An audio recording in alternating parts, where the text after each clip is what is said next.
ভর্তা ভর্তা ভর্তা, ফেসবুক খুললেই শুধু ভর্তার ভিডিও। আর এদিকে আমার 2 দিন ধরে ওই ভিডিও দেখে ভর্তা খেতে ইচ্ছা করছে, কিন্তু কিছুতেই হয়ে উঠছে না। কেন জানো? কারণ মাছ মাংস সমান তালে হতেই রয়েছে, এই জন্য হয়ে উঠছে না। তো যাই হোক, আজ সিলেক্ট করেই রাখলাম যে আজ ভর্তা খাবোই। তো দেখো আমি টমেটো কেটে নিচ্ছি। 3টে টমেটো কেন নিয়েছি বটে জানো? তোমরা জানোই তো আমি আর আমার হাজব্যান্ড থাকি, তো ও অতটা পছন্দ করে না, আমার নিজের জন্য করছি তাই 3টে নিয়েছি। আর পেঁয়াজ নিয়ে নিয়েছি একটু কুচি করে, তারপরে নিয়ে নিয়েছি রসুন। টমেটোটা আমি পুড়িয়ে নেব, ঠিক আছে? শুকনো কড়াইয়ে দিয়ে একটুখানি বেশ ভালো করে পুড়িয়ে নেব। এটা পোড়াতে গিয়ে গাইস আমার কড়াই পুরো কালো হয়ে গেছিলো, কিন্তু কিছু করার নেই, পোড়ানোর মতন আর আমার কিছু নেই, আমার কড়াই পোড়াতে হয়েছে এর জন্য। তো যাই হোক, দেখো প্রথমেই সর্ষের তেল দিয়ে দিলাম।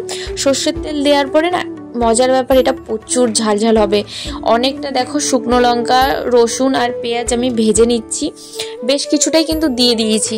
আর সত্যি কথা বলতে মাছ মাংসর থেকে না আমার ভর্তা হলে বেশ খুবই সুন্দর লাগে। আর টমেটো আমার সব থেকে পছন্দের সবজি, তো টমেটো ভর্তাটাই আমার সব থেকে পছন্দ হয়। তো দেখো আগে পেঁয়াজ রসুনগুলো ভেজে নিলাম, ভেজে আমি তুলে নিচ্ছি। এরপর শুকনো লঙ্কাটা একটু পোড়া পোড়া করে ভেজে নেব, যাতে পোড়া গন্ধটা আমি পাই।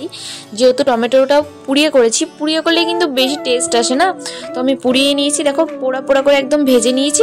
এরপরে আমি ভালো করে মেখে নেব চটকে চটকে টমেটো, পেঁয়াজ, রসুন আর হচ্ছে নুন। একটু নুন নিয়ে নিয়েছি, নুন নিয়ে চটকালে বেশ ভালো হয়।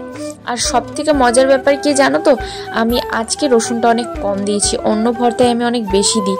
আজকে ঝালের পরিমাণটা বেশি রেখেছি। আমার এই ভিডিওতে ভয়েস দিতে গিয়েও না জিভে জল চলে আসছে। আর সত্যি বলছি এটা অনেক টেস্টি ছিল, তোমরাও ট্রাই করো একদম ঝামেলা ছাড়া। যখন মাছ মাংস খেতে খেতে একেবারে অধৈর্য হয়ে যাবে, তখন তো মুখে রুচি আনার জন্য এটা খুবই ভালো। Thanks for watching.